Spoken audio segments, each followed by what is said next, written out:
बकरीद से पहले मुंबई में जमकर घमासान छिड़ा हुआ है। मीरा रोड के बाद अब दूसरी सोसाइटी में भी बकरे पर तनातनी शुरू हो गई है। गोरेगांव में भी सोसाइटी में रहने वाले लोगों ने कैंपस में कुर्बानी के खिलाफ अपना विरोध जताया, जिसके बाद पूरे इलाके में तनाव का माहौल है। गोकुल धाम के सैटेलाइट गार्डन के कंपाउंड में कुर्बानी के लिए एक शेड बनाया गया है। इस शेड में बकरे बांधे गए हैं, जिससे लोग नाराज हैं। सोसाइटी के अंदर कुर्बानी का विरोध करते हुए बीजेपी पार्षद ने कंप्लेन दर्ज करवाई है। बीजेपी पार्षद ने अपनी शिकायत में नियमों का हवाला देते हुए मांग की है कि आवासीय सोसाइटी के भीतर कुर्बानी देने की अनुमति बिल्कुल नहीं दी जानी चाहिए।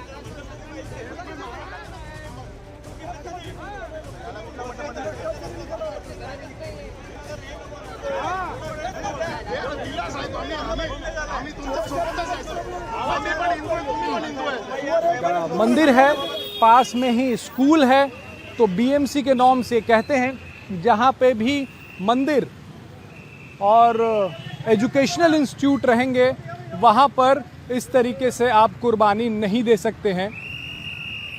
ये वो सोसाइटीज़ हैं जहाँ पे बकरे जो हैं वो रखे गए हैं और उनका कहना है कि पिछली बार भी यहाँ पे इस तरीके से विवाद हुआ था, जिसके बाद यहाँ पे कुर्बानी देने से मना कर दिया गया था। फिलहाल पुलिस के चाक चौबंद इंतज़ाम जो है वो आप देख सकते हैं, क्योंकि बीजेपी के जो कार्यकर्ता हैं वो बड़ी संख्या में यहाँ पर इकट्ठा हुए हैं।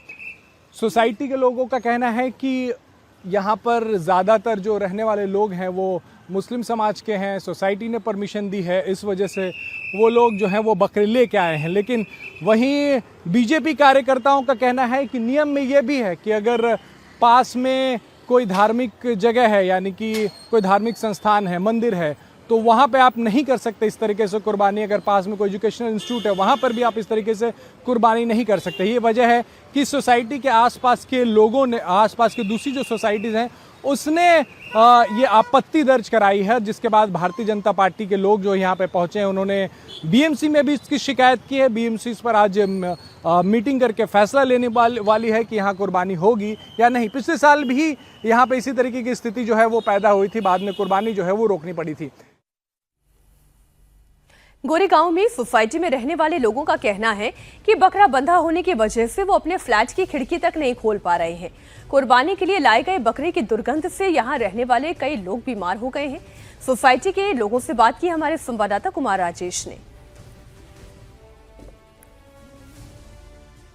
लोगों ने शिकायत की है, आप लोग भी सर ने शिकायत की है, क्या शिकायत में कहा है? आपकी बगल की सोसाइटी है, आप लोगों को क्या दिक्कत अगर वहाँ स्लॉटिंग हो रही है? हमारे जो बी विंग है उनके सारे फ्लैट्स के विंडोज़ वहीं खुलते हैं।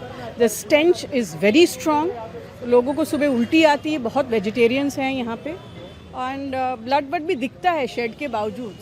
तो प्लेजेंट साइट नहीं है और एटमॉस्फेयर में बहुत it's very uncomfortable kind of situation, जहाँ लोग उल्टी आ रही है, बच्चे बाहर नहीं निकल पा रहे हैं, सारा दिन वो स्टेंच रहता है। सो या आप जो भी करिए आप अपने घरों में कीजिए, या जो अलॉटेड जगह है वही हमारी रिक्वेस्ट है, आप वहाँ जाके करिए, ओपन एयर में मत कीजिए। इट्स अफेक्टिंग अस। वो कह रहे हैं कि नियम ऐसा कहता है कि अगर मैनेजिंग कमेटी ने, सोसाइटी के मैनेजिंग कमेटी ने परमिशन दी है, बीएमसी ने परमिशन दी है और जो डेजिग्नेटेड जगह है सोसाइटी के अंदर वहाँ पे वो चाहें तो स्लॉटरिंग कर सकते हैं। आप ओपन एयर में मत कीजिए जिससे हम अफेक्ट हों। That's all I am saying. हम लोग को इफेक्ट नहीं होना चाहिए। आप अपने घरों में कीजिए, या ऐसा कोई जगह जहाँ बीएमसी में अलॉट किया है जगह, स्लॉट्स दिए हैं इनको करने के लिए, आप वहाँ जाके करिए परमिशन। हम लोग को इफेक्ट नहीं होना चाहिए। बात करने की कोशिश की आप लोगों ने? अरे भाई, सालों से चिट्ठियाँ जा रही हैं। ये लास्ट ईयर से हम लोगों ने प्रीति जी से बोला, तब लास्ट ईयर रोका गया। आपका क्या नाम सर? मैं रविंद्र कुमार तिवारी। मैं यहीं पे आजाद नगर सैटेलाइट गार्डन में ही रहता था। पहले आप उसी सोसाइटी में रहते? उसी सोसाइटी में रहता, जहाँ पे बकरे बंधे हैं? हाँ, कम से कम 10 साल से मैं कोशिश कर रहा हूँ उसको बंद होने का। लगातार कंप्लेंट करते थे, वो लोग खुलेआम काटते थे। अभी जब से कोर्ट का आदेश हुआ है तब से उन्होंने जो है कंपाउंड में बांध के वो करने लगे। फिर उसके बाद हम लोग ने बहुत कोशिश किया, जब नहीं हुआ तो नगर सेवक को बोले, तो नगर सेवक प्रीति साटम जी मैडम आके वहाँ पे बीएमसी में कंप्लेंट। अभी भी आप उसी सोसाइटी में रहते हैं? नहीं, अब हम वहाँ उनके दबाव में, उनके उसमें वहाँ पे बेच दिया हमारे बच्चे। अपना घर बेच दिया? हाँ, घर बेच दिया उनका। कब, कौन से साल में बेच दिया? अभी 2 साल हुआ। 2 साल पहले बेच दिया? सिर्फ इसी वजह से? इसी वजह से हर समय वो लोग बकरा लाते या कुछ न कुछ गंदगी करते रहते थे। 80% जहाँ संख्या में वो ज़्यादा हो गए वो परेशानी करना शुरू कर देते हैं। तो अभी क्या शिकायत है आप लोगों की? अभी हम लोग शिकायतें है कि वहाँ गंदगी नहीं होनी चाहिए, स्वच्छ मुंबई सुंदर मुंबई रहना चाहिए। जो कुछ करना है साल्टर हाउस में जाके अपना कटवाए, अपना वो लगे, अपना काम करे। तो ये बगल की सोसाइटी के मेंबर हैं और ये आप क्या नाम बताए? रविंद्र कुमार तिवारी। रविंद्र तिवारी हैं। ये पहले Azad Nagar cooperative housing society में ही रहते थे जहां पे इस पर बकरे बंधे हैं, लेकिन क्या कहना है कि 2 साल पहले इन्होंने तंग आके अपना घर बेच दिया और बगल की सोसाइटी में इन्होंने घर लिया। मैं सही बोल रहा हूँ? बराबर। बगल की सोसाइटी में इन्होंने घर ले लिया। लगातार ये गुजारिश होती रही कि आप इस तरीके से स्लॉटरिंग न करें, लेकिन लोग नहीं माने। इसके बाद जो है वो मामला राजनीतिक रंग लेने लगा। इस सोसाइटी के ठीक बगल में ही एक स्कूल और हिंदुओं का धार्मिक स्थल है। बीजेपी नेता ने चेतावनी दी है कि रिहायशी परिसर में कुर्बानी से हिंदुओं की धार्मिक भावनाएं आहत हो सकती हैं, जिससे इलाके में कानून व्यवस्था की स्थिति बिगड़ने का खतरा पैदा हो सकता है। बीजेपी की नगर सेविका प्रीति साटम यहाँ पे पहुंची हैं। मैम, आप बगल की सोसाइटी में उन्होंने बकरा रखा है, उनका कहना है कि वहाँ पे ज्यादातर मुस्लिम रहते हैं, तो इस सोसाइटी को क्या दिक्कत है, क्या विरोध है जिसके लिए आप यहाँ पे पहुंचे? देखिए, खुलेआम बकरों की कुर्बानी देना, यही हम उनका विरोध कर रहे हैं। और ये हमारे जो स्थानिक है रहीवासी, यहाँ पे सब लोग रह रहे, इनके स्वास्थ्य का, उनके धार्मिक भावनाओं को ठेस पहुँच रही। और इसी तरह जो महानगर पालिका के जो नियम है कि उनको जो स्लॉट अलॉट किया है वहीं पे उन्होंने वो जाके काम करना चाहिए। हाँ, उनके शेड में आप खाना खाइए, लोगों से मिलिए और कव्वाली गाइए। इससे पहले कल मीरा रोड में बकरा बांधने को लेकर बहुत विवाद हुआ। हिंदू मुस्लिम आपस में भिड़ गए। मुंबई में प्रशासन ने कुर्बानी की जगह तय कर दी। खुले में या रेजिडेंशियल सोसाइटी में कुर्बानी पर रोक है। इसके बावजूद सोसाइटी में मुस्लिम परिवारों ने कुर्बानी के लिए 40 से ज्यादा बकरे जमा कर लिए थे। हिंदू परिवारों ने इसका विरोध किया, लेकिन मुस्लिम परिवार नहीं माने। बजरंग दल और विश्व हिंदू परिषद के कार्यकर्ताओं ने फिर सोसाइटी के बाहर विरोध करना शुरू किया। बजरंग दल के कार्यकर्ता तो सुअर तक लेकर वहां पर पहुंच गए। इसके बाद पुलिस ने सुअर को दूर हटाया। बहुत लंबी खींचतान हुई और तब कहीं जाकर वहां पर शांति आ पाई। हमारे सहयोगी कुमार राजेश इस खबर पर जुड़ गए हैं और आप लगातार चूंकि इस खबर को ट्रैक कर रहे हैं, फिलहाल यहाँ पर माहौल क्या है? क्या अब कोई आपसी समझ बन गई है दोनों समुदायों के बीच में? देखिए, बीएमसी ने रिव्यू मीटिंग बुलाई है। बीएमसी ने परमिशन दी थी, जो सोसाइटी में बकरे रखे गए हैं जहां पे स्लॉटरिंग होनी थी, बीएमसी ने परमिशन दी थी। लेकिन अब जब विरोध हुआ है तो बीएमसी ने रिव्यू मीटिंग बुलाई है और दोपहर में ये मीटिंग होगी। उसमें तय किया जाएगा कि जो परमिशन दी गई है उसे रखा जाए या उसे निरस्त किया जाए। जो लोग विरोध कर रहे हैं वो इस वक्त हमारे साथ हैं। बीजेपी के नगर सेविका प्रीति साटम, जो पिछले साल भी विरोध कर रही थी, इस साल भी वो विरोध का झंडा जो है वो यहाँ पे लहरा रही है। विरोध क्यों है? वहां पे तो ज्यादातर मुसलमान रहते हैं, पूरी का पूरा विंग जो है वो मुसलमानों का है, उन्होंने अपने बकरे बांध रखे हैं, फिर विरोध क्यों कर रही है? खुलेआम सोसाइटी के खुलेआम बकरे कुर्बानी देने की उनकी तैयारी चालू है, लेकिन हम खुलेआम सोसाइटी में बकरे को काटने हम लोग देंगे नहीं, क्योंकि यहाँ पे महानगर पालिका ने कुछ जगह अलॉट की है, वहीं पे होना चाहिए। और हम यहाँ पे खुलेआम बकरे काटने नहीं देंगे, क्योंकि जो नियमों का पालन होना चाहिए। हम किसी भी त्योहार और धर्म के खिलाफ नहीं है, लेकिन आप भी अपना त्योहार जो है वो नियम के अनुसार। कौन से नियम टूट रहे हैं? अगर बीएमसी ने परमिशन तो दी है उन्हें। सोसाइटी के खुलेआम होना ही नहीं चाहिए बकरों की कुर्बानी, हम लोग काटने ही नहीं देंगे। दूसरी बात, जहाँ पे अलॉट की जगह वहाँ पे ये काम होना चाहिए। आप बांधिए ना शेड, आप लोगों से मिलिए, आपके भाई बहन से मिलिए, आप कव्वाली का कार्यक्रम रखिए, लेकिन बकरे काटने नहीं देंगे। क्योंकि यहाँ पे स्कूल से, यहाँ पे स्थानिक नागरिक जो है उनका नाराजी है, उनका विरोध है। यहाँ पे उनके स्वास्थ्य का और यहाँ पे जो कायदे का सभी का उल्लंघन हो रहा है, तो ये हम लोग इसका विरोध ही करेंगे और हम काटने नहीं देंगे। पालिका बिल्कुल राजेश, आप बने रहे हमारे साथ। मुंबई में जहां बकरीद से पहले बवाल छिड़ा, वहीं पूरे देश में सुरक्षा सख्त है। देश भर में अलग अलग राज्यों की पुलिस इस वक्त हाई अलर्ट पर है। शहर शहर कड़ी निगरानी रखी जा रही है। दिल्ली से लेकर संभल तक पुलिस ने फ्लैग मार्च किया। कहीं कोई गड़बड़ी ना हो, इसके लिए संवेदनशील इलाकों में बड़ी संख्या में पुलिस की तैनाती की गई है। उत्तर प्रदेश सीएम योगी ने लखनऊ में पुराने अधिकारियों को फील्ड में मौजूद रहने का निर्देश दिया है। नागपुर से संभल तक ड्रोन से निगरानी हो रही है। कई राज्यों में सार्वजनिक जगहों पर कुर्बानी बैन है। इसकी वजह से पुलिस फुल अलर्ट मोड में है। वहीं भोपाल में हिंदू संगठन की तरफ से इको फ्रेंडली बकरी ईद मनाने की मांग की गई है।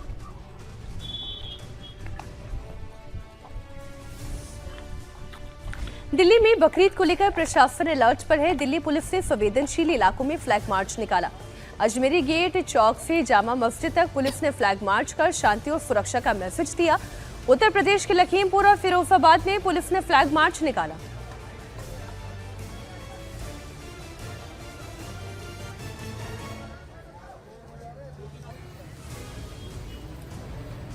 तो देखिए, पूरे देश भर में इस वक्त बकरीद को लेकर संवेदनशील इलाकों में पुलिस की मुस्तैदी देखने को मिल रही है। सुरक्षा व्यवस्था को चाक चौबंद कर दिया गया है। तो भोपाल में इस वक्त किस तरीके की हलचल है, क्या बवाल है, जानने के लिए अनुराग अमिताभ मेरे सहयोगी जुड़ गए हैं। जी अनुराग, बताइए क्या जानकारी है आपके पास?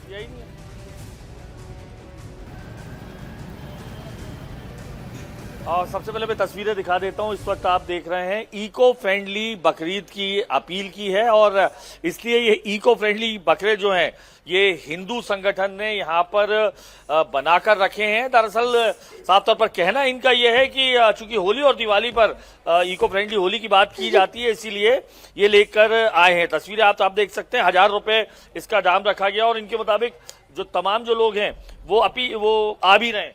क्या वजह क्या है? ये आपको दिक्कत क्या हो जाती है हर बार कहीं इको फ्रेंडली ये बनाएं? क्या है वजह इसका? दिक्कत हमें कुछ नहीं है। समाज में अगर संदेश दिया जाए पर्यावरण रक्षा का, तो सभी को संदेश दिया जाए। इको फ्रेंडली होली होगी, सूखी होली खेलिए, पानी बचाइए। इको फ्रेंडली दीपावली होगी, दीपावली पे पटाखे मत फोड़िए। इको फ्रेंडली जो है दुर्गा उत्सव होगा।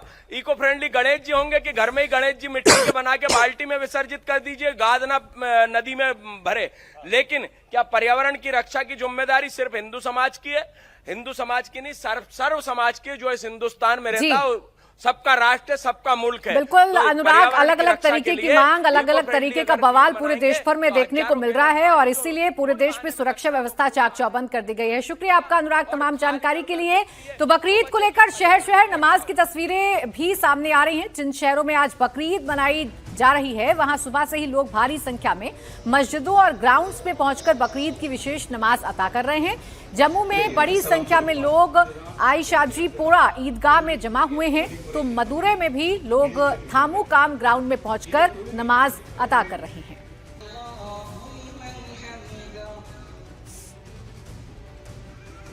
भोपाल की ट्विशा के बाद अब लखनऊ की श्वेता, ग्रेटर नोएडा की दीपिका नागर हो या जयपुर की अनु मीणा, ससुराल में बहुओं की मौत का सिलसिला आखिर कब थमेगा? ट्विशा का मामला भी ठंडा भी नहीं पड़ा कि शहर शहर ऐसी खबरें सामने आने लगी। इस वक्त बड़ी खबर लखनऊ से है। लखनऊ से भी ट्विशा शर्मा जैसा ही केस आया है। 29 साल की श्वेता सिंह ससुराल में फांसी के फंदे से लटकी हुई मिली। 6 महीने पहले श्वेता की शादी ठाकुरगंज के भूपेंद्र से हुई थी। श्वेता के परिजनों ने ससुराल वालों पर दहेज हत्या का आरोप लगाया। पति, सास, ससुर, देवर और ननद के खिलाफ केस दर्ज भी किया गया। पुलिस ने पति भूपेंद्र और उसके पिता को हिरासत में ले लिया है। 22 नवंबर 2025 को विश्वनगर इलाके की रहने वाली श्वेता की शादी भूपेंद्र से हुई थी। घर वालों ने बताया कि शादी के दिन भूपेंद्र ने 10 लाख कैश और स्कॉर्पियो की मांग रखी थी, जिसके चलते उनके पिता ने दूल्हे के पैर भी पकड़े थे। घर वालों का यह भी आरोप है कि आए दिन ससुराल में श्वेता को दहेज के लिए ताने दिए जाते थे, जबकि ससुराल वालों का कहना है कि श्वेता ने फांसी लगाकर जान दी थी। श्वेता की बहनों का कहना है कि मौत से एक दिन पहले वो अस्पताल में भर्ती अपनी मां को देखने गई थी। वो बिल्कुल सामान्य लग रही थी। मौत से ठीक पहले श्वेता से बात हुई, वो नहाने जा रही थी, किसी टेंशन में नहीं थी, तो फिर अचानक फांसी क्यों लगा ली? इन तमाम सवालों के बीच एक और नवविवाहिता की मौत ने चिंताएं बढ़ा दी हैं। श्वेता की शादी के बाद से ही ससुराल वाले उसे परेशान किया कर रहे थे, ऐसा दावा उसके परिजनों ने किया। पुलिस के सामने सबसे बड़ी चुनौती इन दावों की सच्चाई की पड़ताल करने की है। लखनऊ में ट्विशा शर्मा जैसा ही ये केस आखिर है क्या, ये पूरा मामला आप समझे। श्वेता सिंह की मौत ससुराल में हुई। वो फांसी के फंदे से लटकी हुई मिली। सुइसाइड है या मर्डर, इस मौत को लेकर मिस्ट्री बनी हुई है। ठीक वैसे ही मिस्ट्री जैसे भोपाल की ट्विशा को लेकर बनी हुई है। ये घटना लखनऊ के ठाकुरगंज की है। 22 नवंबर 2025 को श्वेता और भूपेंद्र की शादी हुई थी। 25 मई 2026 को श्वेता की मौत ससुराल में हो गई। इस मामले में उसके पति और ससुर को हिरासत में लेकर पूछताछ हो रही है। दहेज हत्या के मामले में मुकदमा भी दर्ज किया गया है। लड़की की शादी 22 नवंबर 25 को भूपेंद्र सिंह नामक लड़के से हुई थी।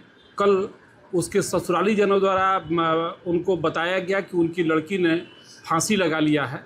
उनके द्वारा दिए गए तहरीर के आधार पर दहेज हत्या का FIR लॉन्च कर लिया गया है और पति और ससुर को हिरासत में लेकर पूछताछ की जा रही है। साथ ही उनके द्वारा ये बताया गया कि कम दहेज लाने का हमेशा ससुराली जन ताना दिया करते थे और एक 4 व्हीलर व्हीकल मांगा करते थे।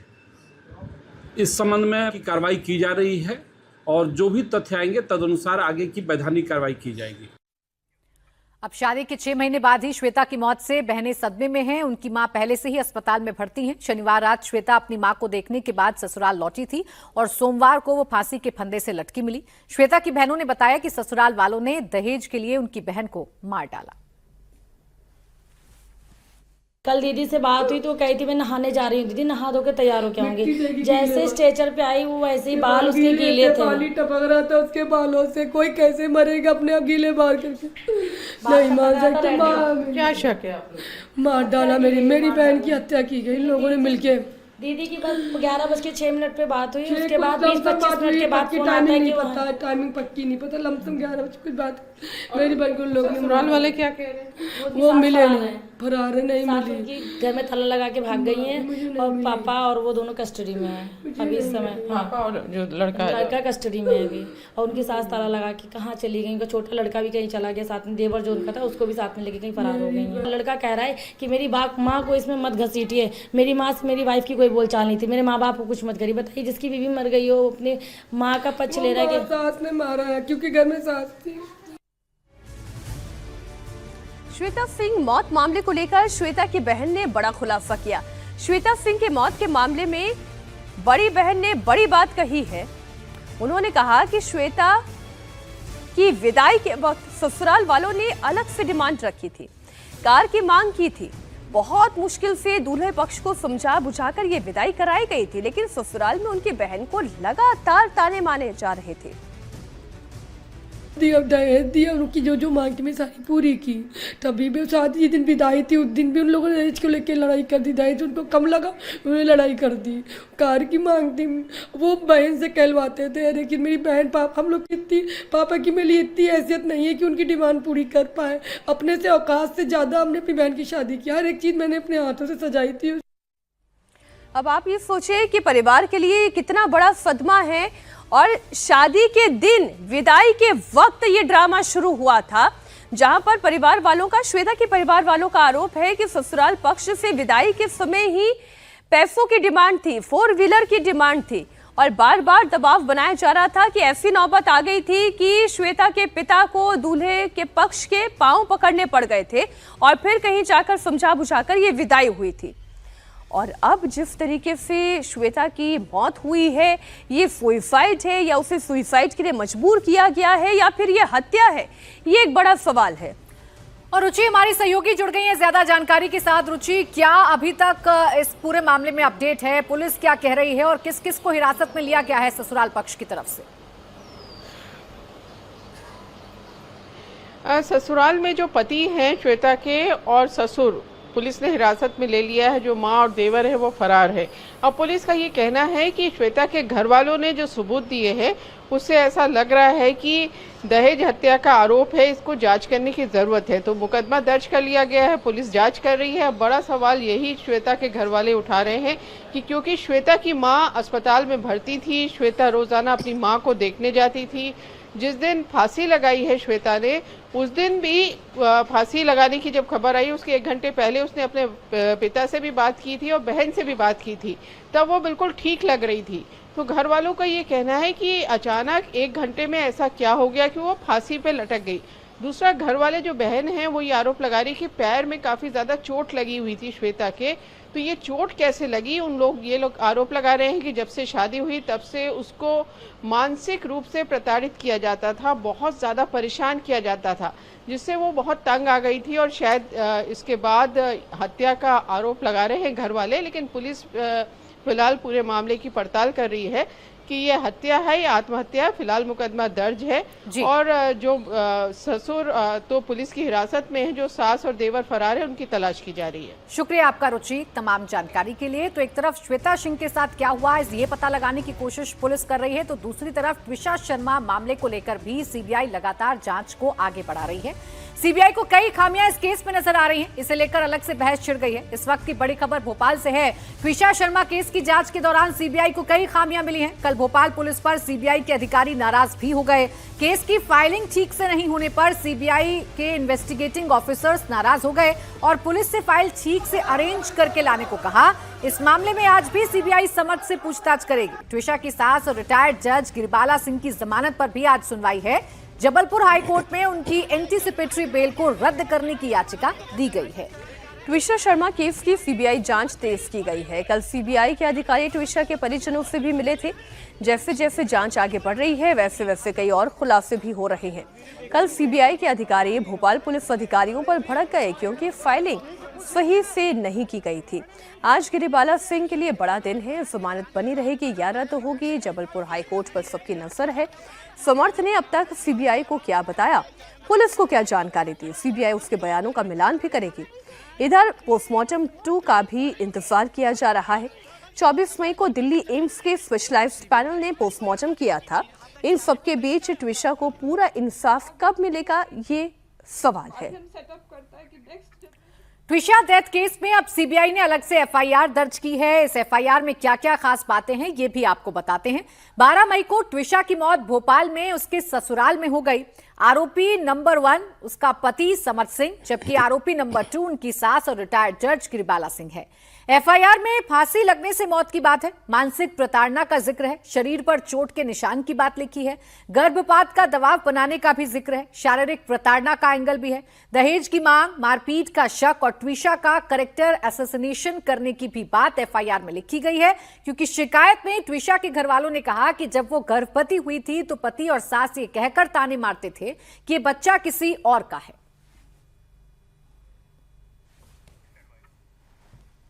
अब खबर राजस्थान के अलवर से आ रही है, जहां एक बार फिर दबंगों की गुंडागर्दी सामने आई है।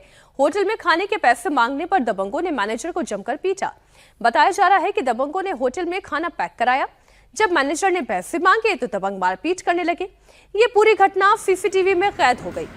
वीडियो भी आप देखिए। दबंग लाद भूसे और कुर्सियों से मैनेजर को पीटते हुए दिखाई दे रहे हैं। कॉलर पकड़कर उसे खींचकर होटल से बाहर लेकर गए।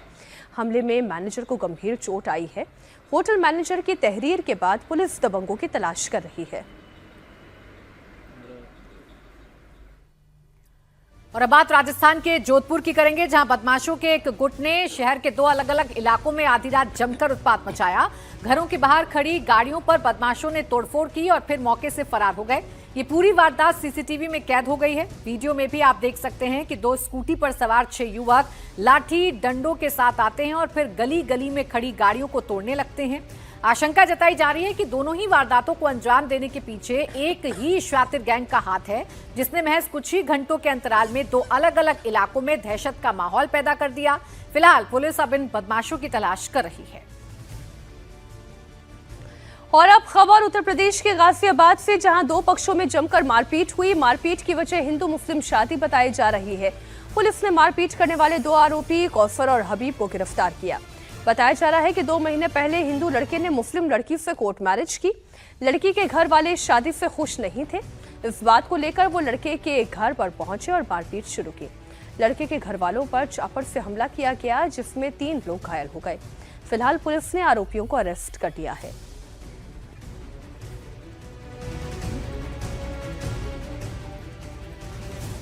और अब खबर पंजाब की लुधियाना से आ रही है, जहां युवक बीच सड़क पर बाइक से खतरनाक स्टंटबाजी करते नजर आया। स्टंटबाज ने ट्रैफिक नियमों की धज्जियां उड़ा दी। वीडियो वायरल होने के बाद एक्शन में आई पुलिस ने उसका चालान कर दिया। स्टंटबाजी का वीडियो भी सामने आया है, जिसमें आप देख सकते हैं कि युवक बीच सड़क पर खतरनाक तरीके से बाइक चलाते नजर आ रहा है। वो अपने साथ दूसरी की भी जिंदगी से खिलवाड़ कर रहा है। ट्रैफिक पुलिस ने चेतावनी दी है कि अगर सड़कों पर स्टंटबाजी करते किसी को पाया गया तो उसे बख्शा नहीं जाएगा।